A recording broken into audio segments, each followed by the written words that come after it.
Syaitanirrajim. Bismillahirrahmanirrahim. Assalamualaikum warahmatullahi wabarakatuh.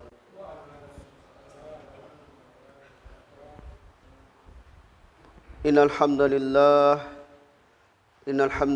nahmaduhu wa nusallim ala rasulihun nabiyul karim. Asyhadu an la ilaha illallah wahdahu la syarikalah.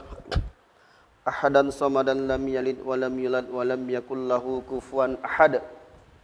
Wa asyhadu anna Muhammadan abduhu wa rasuluh. Qala Allah ta'ala fi kitabihil karim, a'udzu billahi minasy syaithanir rajim. Bismillahirrahmanirrahim. Ya ayyuhalladzina amanu taqullaha haqqa tuqatih wa la tamutunna illa wa antum muslimun. Qala aidan Ya ayyuhalladzina amanu qu anfusakum wa ahlikum nara wa quduhan nas wal hijarah. Faqala Rasulullah sallallahu alaihi wasallam, man ahya sunnati faqad ahabbani wa man ahabbani kana ma'iya fil jannah. Amma ba'd. Alhamdulillah, jemaah maghrib yang sama-sama dirahmati Allah Subhanahu wa taala.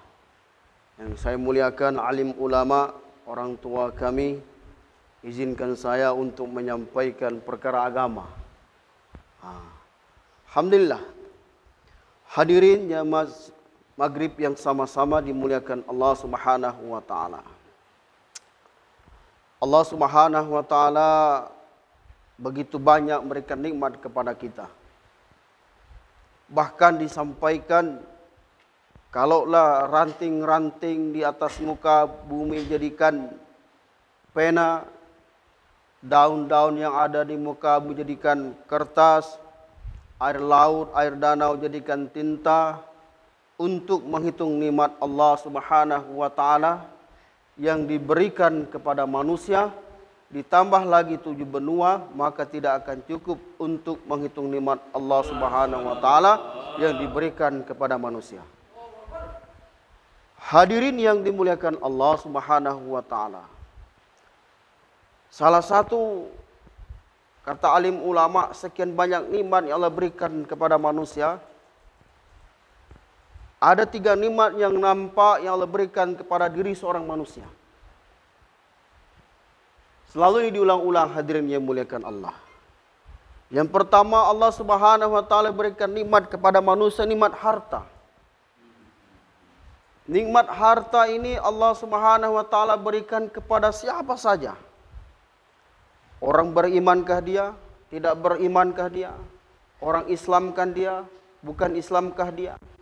Orang yang rajin sholatkah dia? Yang tidak pernah sholatkah dia? Orang yang taat, yang tidak pernah taat kepada Allah Subhanahu wa taala? Ini nikmat harta Allah berikan kepada siapa saja. Maka kata alim ulama, hadirin yang muliakan Allah, ini nikmat harta masih dikategorikan nikmat yang rendah. Terus nikmat yang kedua Allah Subhanahu wa taala berikan kepada manusia ada lebih berharga, lebih mahal, lebih hebat dari nikmat harta. Yaitu apa, hadirin yang dimuliakan Allah? Itu adalah nikmat kesehatan. Ini nikmat kesehatan lebih hebat, lebih mahal, lebih berharga dari nikmat harta. Kenapa demikian, hadirin yang muliakan Allah? Mungkin ada teman kita, sanak famili, tetangga yang terbaring di rumah sakit atau sakit jantung dan sebagainya, tidak bisa berbuat apa-apa. Tapi dia punya uang mungkin 1 miliar atau 1 triliun. Maka kita tanya, sekarang Bapak punya uang 1 miliar. Tapi Bapak terkapar di rumah sakit. Jangankan makan, minum pun tidak bisa. Maka, dan sebaliknya, Bapak hilang uang 1 miliar, tapi Allah berikan nikmat kesehatan dalam kehidupan Bapak. Maka hadirin yang muliakan Allah, pasti dan pasti, lebih pasti dia bilang, lebih baik saya hilang uang 1 miliar, yang penting saya bisa sehat. Bahkan hadirin yang dimuliakan Allah Subhanahu wa taala, untuk mendapatkan ini manusia yang namanya kesehatan, Dia rela korbankan seluruh hartanya untuk mendapatkan yang namanya nikmat kesehatan, hadirin yang muliakan Allah. Bahkan rela korbankan jual tanah, jual rumah, gadai tanah untuk mendapatkan yang nama satu kenikmatan kesehatan, hadirin yang muliakan Allah Subhanahu wa taala. Maka kata alim ulama, ini nikmat kesehatan masih dikategorikan nikmat yang rendah. Terus ada lagi nikmat lebih mahal yang ketiga, yang lebih hebat, lebih mahal, lebih berharga daripada nikmat kesehatan, hadirin yang muliakan Allah. Apa itu? Nikmat iman.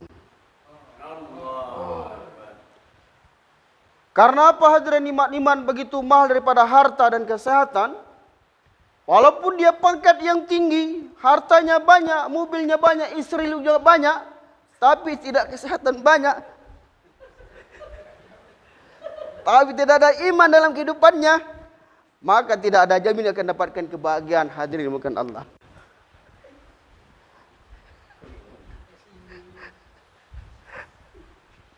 Allahu Akbar.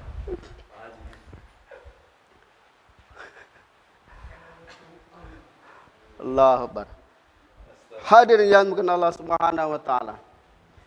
Walaupun dia pangkat tinggi, tapi tidak ada kemanisan iman dalam kehidupannya, maka dia akan jauh dari perintah Allah. Karena seseorang yang bisa melaksanakan perintah Allah, ada iman dalam dirinya. Karena yang menggerakkan daripada jasa ini untuk sujud kepada Allah, baca Quran, zikir, solat tahajud dan sebagainya, melakukan ibadah-ibadah kebaikan-kebaikan, ada iman dalam kehidupannya, sehingga dia bisa melakukan ibadah kepada Allah Subhanahu wa taala. Tapi bukan berarti karena di harta punya harta tidak beriman. Lebih hebat lagi ketika dia punya harta, punya pangkat yang tinggi, badan sehat, diberikan lagi iman, itu luar biasa, hadirin yang muliakan Allah. Maka ini sudah Allah gambarkan dalam Al-Quran, Allah ceritakan, hadirin yang muliakan Allah. Kalaulah manusia ini mulia karena suatu kerajaan, kekuasaan, tentu Fir'aun mulia. Tapi ini Fir'aun walaupun dia seorang raja, tidur dijaga, ke kamar mandi diantar, kemana dikawal 24 jam, hadirin yang muliakan Allah. Tahu walaupun dia seorang raja, tapi tidak Allah berikan iman dalam kehidupannya. Tidak beriman kepada Allah, jauh dari perintah Allah, tidak ikut nabinya. Walaupun dia seorang raja sekalipun, ini Fir'aun mati dalam kehinaan, hadirin yang muliakan Allah. Yang kedua, kalaulah manusia mulia karena kecerdasannya, atau sekarang profesor lah, di atas lagi profesor, tentu Haman lebih mulia daripada kita. Ini Haman Perdana Menteri Fir'aun, arsitek tercerdas di zamannya. Dia membangun bagaimana istana dari batu yang tersusun tanpa semen, hadirin yang dimuliakan Allah. Cerdas ini Haman. Tapi walaupun kecerdasannya tidak gunakan untuk beriman kepada Allah, taat kepada Allah, tidak ikut nabinya, walaupun dia cerdas bagaimanapun, maka dia mati dalam kehinaan, hadirin yang muliakan Allah. Yang ketiga, kalaulah manusia mulia karena hartanya, tentu Qarun lebih mulia, hadirin yang muliakan Allah.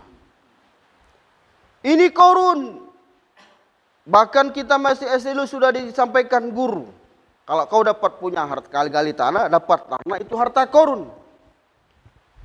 Allah abadi dalam Al-Quran, hadirin yang muliakan Allah. Begitu banyaknya harta Qarun, tidak ada yang mungkin dunia ini lebih harta daripada Qarun banyaknya. Tapi ini Qarun dia punya harta, dia jauh dari hartanya, menjauhkan dia dari Allah. Bukan semakin dekat dengan Allah, bahkan tidak beriman kepada Allah, diminta zakat, dia tidak mengeluarkan zakat oleh Nabi Musa alaihissalam. Sombong lagi ini Qarun, hadirin yang dimuliakan Allah. Maka apa yang terjadi? Karena dia sombong dari perintah Allah, tidak beriman kepada Allah, walaupun hartanya berlimpah ruah, ini Qarun mati dalam kehinaan, hadirin yang dimuliakan Allah. Kemudian yang keempat, kalaulah manusia yang mulia karena perdagangan, tentu Ubay bin Khalaf lebih mulia, hadirin yang muliakan Allah.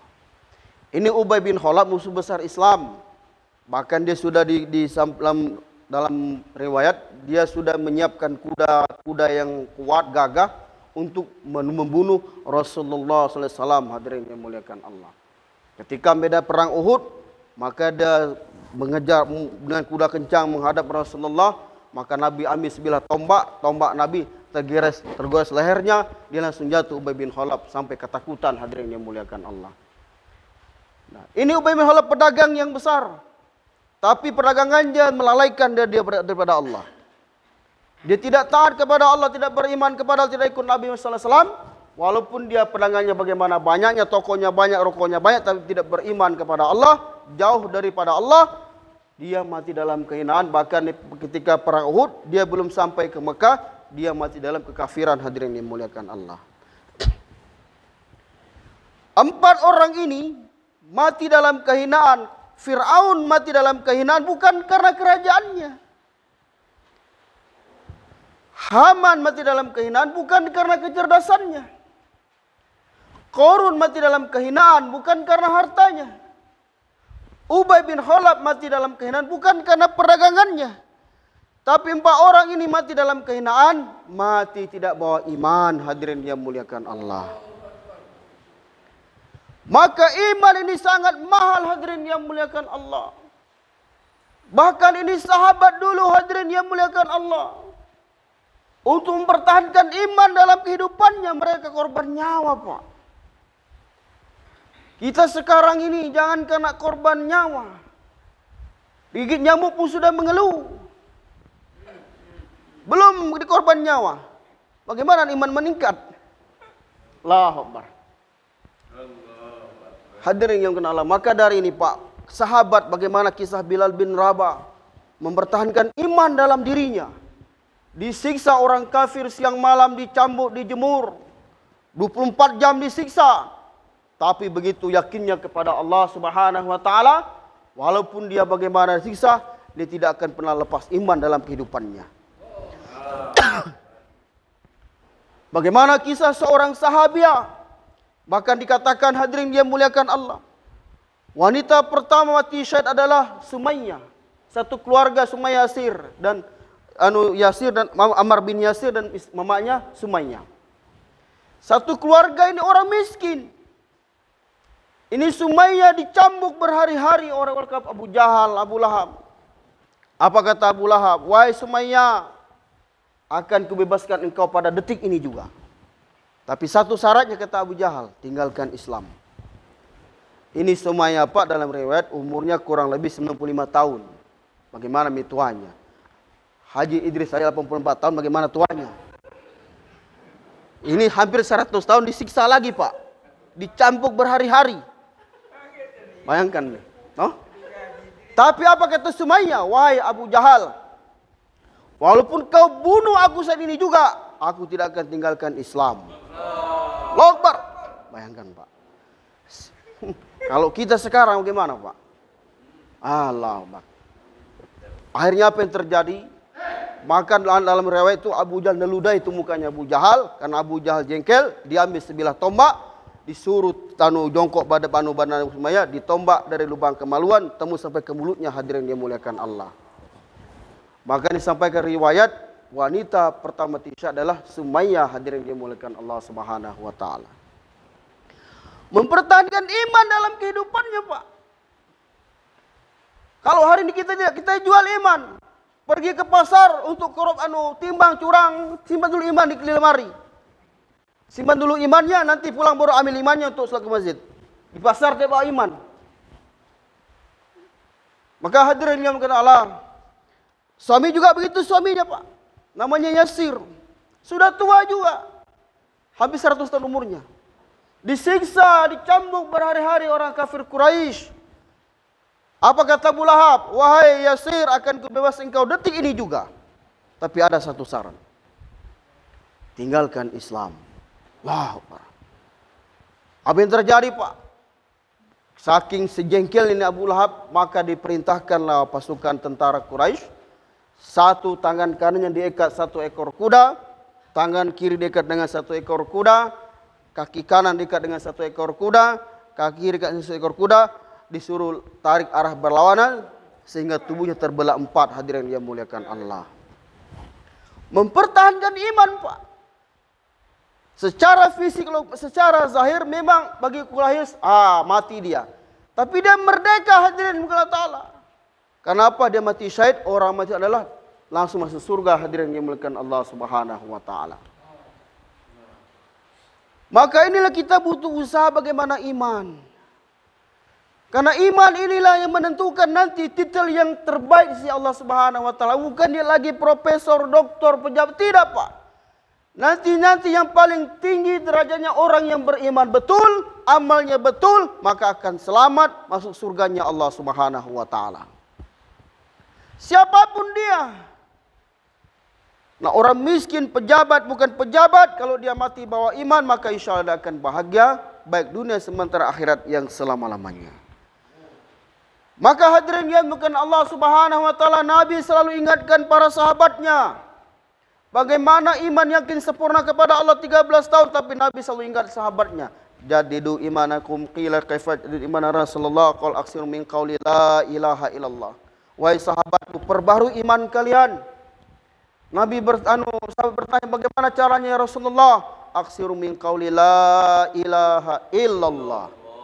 Bicarakan la ilaha illallah, yang memberikan kita makan Allah, memberikan kita sehat Allah, memberi kita rezeki Allah, menciptakan tubuh kita Allah, memberi kita istri Allah, memberi pangkat Allah, memberi uang Allah, semua Allah.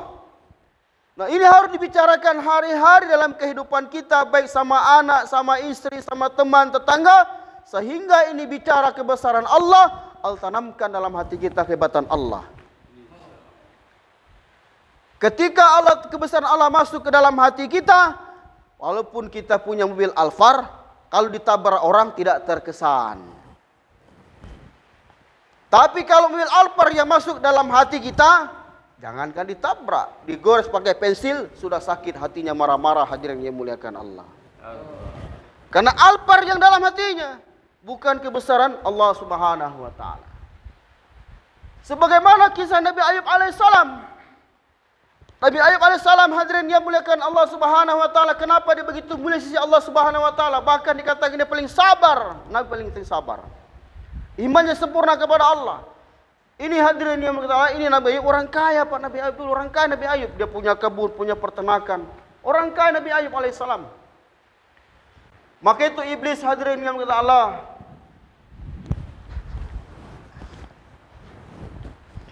hadirin yang dimuliakan Allah Subhanahu wa Ta'ala, kata iblis berkata kepada Allah, wahai Allah, wajar itu Nabi Ayub sujud kepada engkau, wajar dia ibadah karena banyak hartanya. Coba kau kasih miskin, kita lihat, kata iblis laknatullah alaih.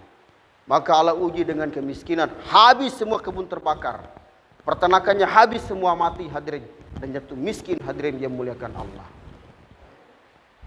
Apakah Nabi Ayub tidak durhaka? Tidak. Dia bahkan berkatakan, kata iblis, wahai Nabi Ayub, untuk apa kau sujud kepada Allah? Sekarang hartamu sudah habis, dimiskinkan oleh Allah. Tapi apa kata Nabi Ayub? Wahai iblis, itu harta datang dari Allah dan dia berhak mengambilnya, kata Nabi Ayub alaihissalam. Karena iman, Pak, karena kebesaran Allah dalam hatinya. Maka iblis kurang puas lagi, hadirin yang muliakan Allah, lapor lagi, wahai Allah, wajar itu Nabi Ayub sujud kepada engkau karena badannya sehat. Allah uji dengan penyakit, hadirin yang muliakan Allah. Diuji dengan penyakit. Bukan sedikit, Pak. Kita saja baru kena flu, itu satu paket biasa tuh, sakit kepala, flu, sakit tenggorokan, demam. Tidak mau lagi sholat masjid. Satu paket itu penyakitnya, Pak. Sakit kepala, flu, badan panas dingin, sakit tenggorokan. Sekali azan berselimut, tidak mau lagi sholat ke masjid. Allahu Akbar. Tapi Nabi Ayub tidak, hadirin yang muliakan Allah. Ketika Allah uji dengan penyakit, sampai dikatakan ketika hendak sholat Nabi Ayub, maka ulat di badannya itu saking habis dagingnya, ini ulat makan ulat, sama-sama makan ulat, saking habis dagingnya. Tinggal, maka ya Allah, kau uji dengan penyakit, tapi jangan kau hilangkan napasku dan putus ularin darah. Maka iblis juga berkata, wahai Nabi Ayub, untuk apa sujud kepada Allah? Sekarang kau sudah sakit, Apa Nabi Ayub durhaka? Tidak. Apa kata Nabi Ayub? Wahai iblis, sehat datang dari Allah, penyakit pun datang dari Allah. Karena apa, Pak? Karena imannya masuk kebesaran Allah dalam kehidupannya. Kalau kebesaran Allah masuk ke dalam kehidupannya, ketika Allah panggil, Allahu Akbar Allah, apalagi antok yang azan, masa tidak terkesan? Allahu Akbar. Pasti. Pasti. Masih tidak terkesan? Keterlaluan tidak mau ke masjid, hadirin. Allahu Akbar. Hadirin yang dimuliakan Allah Subhanahu wa taala. Itu hanya antok perantara. Tapi hakikat adalah Allah yang memanggil untuk kita sujud kepadanya, hadirin yang memuliakan Allah. Sini kata Allah. Tapi kalau orang tidak ada iman dalam kehidupannya, bukan tidak ada iman, tapi lemah imannya, berat untuk ke masjid. Walaupun rumahnya samping masjid. Iya. Hah? Walaupun dia bangun masjid, hadirin. Berat, Pak. Karena apa? Kebaikan amal itu didasari dengan iman. Kalau iman lemah, susah. Susah, Pak. Maka inilah kita cara solusinya. Masyarakat kita buat dengan usaha iman. Dengan itikaf di masjid, melakukan amal-amal soleh, buat baca Quran, zikir, baca tahajud, buat silaturahmi supaya iman kita meningkat. Ketika iman meningkat, maka ada tanggung jawab kita untuk menyampaikan agama dalam keluarga kita, sebagaimana anak, istri, orang tua, mertua, anak, menantu, adik, kakak, wujud agama dalam kehidupannya. Ketika agama wujud dalam kehidupan kita, maka selesai masalah. Sedikit-sedikit Allah, sedikit-sedikit masalah Allah, sedikit-sedikit masalah Allah, Allah terus. Maka hadirin yang bukan Allah Subhanahu wa taala. Sebenarnya, Pak, maka itu selalu disampaikan guru besar kita, wahadahu najdain. Allah bentangkan dua jalan, tinggal kita ini memutuskannya. Maka itu Allah Subhanahu wa taala jadikan malaikat ini dia punya akal, tidak punya nafsu. Dan di bawahnya lagi daripada malaikat binatang. Binatang punya nafsu dan punya akal. Sementara di tengah-tengah ini manusia, hadirin yang muliakan Allah. Allah ciptakan manusia begitu istimewanya. Punya akal, punya nafsu. Hebat manusia, Allah ciptakan. Tapi ketika manusia tidak gunakan akalnya untuk saja nafsu untuk sujud kepada Allah, maka dia sama dengan lebih hina daripada hewan. Tapi kalau gunakan akalnya dan nafsunya untuk taat kepada Allah, maka akan lebih mulia daripada malaikat, hadirin yang muliakan Allah. Maka itu Allah beri jalan, wahadainahu najdain. Allah bentangkan dua jalan, jalan kebaikan ini jalannya, jalan keburukan ini jalannya. Tinggal kita menentukannya. Tapi hari ini umat tidak terkesan umat Islam karena apa? Kubur tidak nampak, surga tidak nampak, neraka tidak nampak. Tapi ini pasti Allah gambarkan Al-Quran, Allah gambarkan Al-Quran. Maka hadirin yang dimuliakan Allah Subhanahu wa taala, kadang-kadang manusia ini Masya Allah, apakah cukup kita, Pak, hanya dengan ketika Allah berikan kenikmatan? Contoh seperti haji, Haji Ibrahim dulu masih muda, nafsu makan toh, wah semua makan. Sekarang tak bisa kena habis giginya. Salah satu Al-Quran kan nikmatnya, hadirin yang dimuliakan Allah, toh. Tandanya apa? Allah kurangi nikmatnya. Sekian dari umur belasan tahun, 8 tahun kita makan semua nikmat masih muda. Tapi cuma kalau sakit, sudah tua, ngunyah setengah mati. Karena habis giginya. Artinya nikmat Allah kurangi, bukan Allah kurangi. Nah, sekarang pertanyaan saya, ketika Allah berikan nikmat kepada kita ini manusia, apakah cukup kita hanya dengan ucapan Alhamdulillah? Apakah cukup hadirin Allah? Apakah cukup Allah berikan umur kita sebagaimana katakan guru besar kita? Allah berikan nikmat napas dalam kehidupan manusia, dia keluar masuk ini napas, Pak. Secara gratis Allah berikan. Sampai ke Haji Ibrahim sampai 84 tahun. Diberikan nikmat napas. Seandainya dari beliau lahir, satu hari diberikan Allah minta, kau harus bayar satu hirup 10.000. Keluar 10.000. Kalikan 84 tahun. 24 jam itu napas keluar masuk. Berapa dibayar kira-kira kalau Allah minta? Tidak mampu. Tidak mampu kan? Nah sekarang apakah kita hanya dengan ucapan Alhamdulillah? Belum. Tidak sesuai. Maka itu Allah Subhanahu wa taala untuk tanda syukur kita itu namanya salat. Sujud kepada Allah untuk mensyukuri yang Allah berikan nikmat dalam kehidupan kita, maka Allah perintahkan sujud untuk salat. Wa ma khalaqul insana liya'budun, kata Allah, aku jadikan manusia hanya untuk ibadah. Bukan untuk buat kerusakan, bukan buat segala macam, tapi untuk ibadah kepada Allah Subhanahu wa taala. Ketika ibadah kepada Allah Subhanahu wa taala, satu kita tuntut hadirin dimuliakan Allah, pertolongan Allah. Apa itu pertolongan Allah dalam kehidupan manusia ini ketika dia melakukan kebaikan-kebaikan dari mulai akil balik sampai kematian datang? Bukan diberi pangkat yang tinggi, bukan harta yang banyak, bukan banyak sekali nikmat dunia, itu kecil. Tapi pertolongan Allah yang terhebat dalam seorang manusia, seorang hamba yang taat kepada Allah sampai kematian datang, Allah akan bantu dia untuk mengucapkan La ilaha illallah. Mustahil Pak orang bisa mengucapkan itu tanpa pertolongan Allah. Maka itu untuk memancing datang pertolongan Allah, melakukan kebaikan-kebaikan. Sebagaimana sampaikan oleh ulama, seperti air dalam gelas. Kalau dikasih musuh susu, susu yang tumpah. Kalau air putih yang tumpah. Nah kita untuk melakukan amal-amal soleh, kebaikan-kebaikan, untuk memancing pertolongan Allah dalam kehidupan kita. Ketika mati, Allah tolong kita untuk mengucapkan La ilaha illallah. Ketika seorang hamba ini mampu mengucapkan kalimat La ilaha illallah, maka dia akan dijamin masuk surga. Bagaimana hadis Nabi? Man akhiru kalami La ilaha illallah jannah. Barang siapa hayat mengucapkan kalimat La ilaha illallah Muhammad Rasulullah, maka dijamin surga. Tidak ada kenikmatan yang lebih hebat, Pak. Nah, ini kita tuntut sebenarnya dalam kehidupan kita. Cuma melakukan kebaikan-kebaikan, amal-amal soleh untuk datang pertolongan Allah, ada iblis.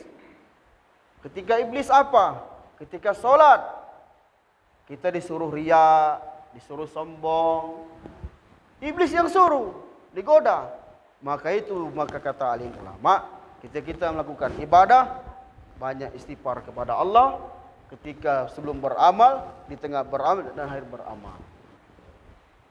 Maka hadirin yang dimuliakan Allah Subhanahu wa taala.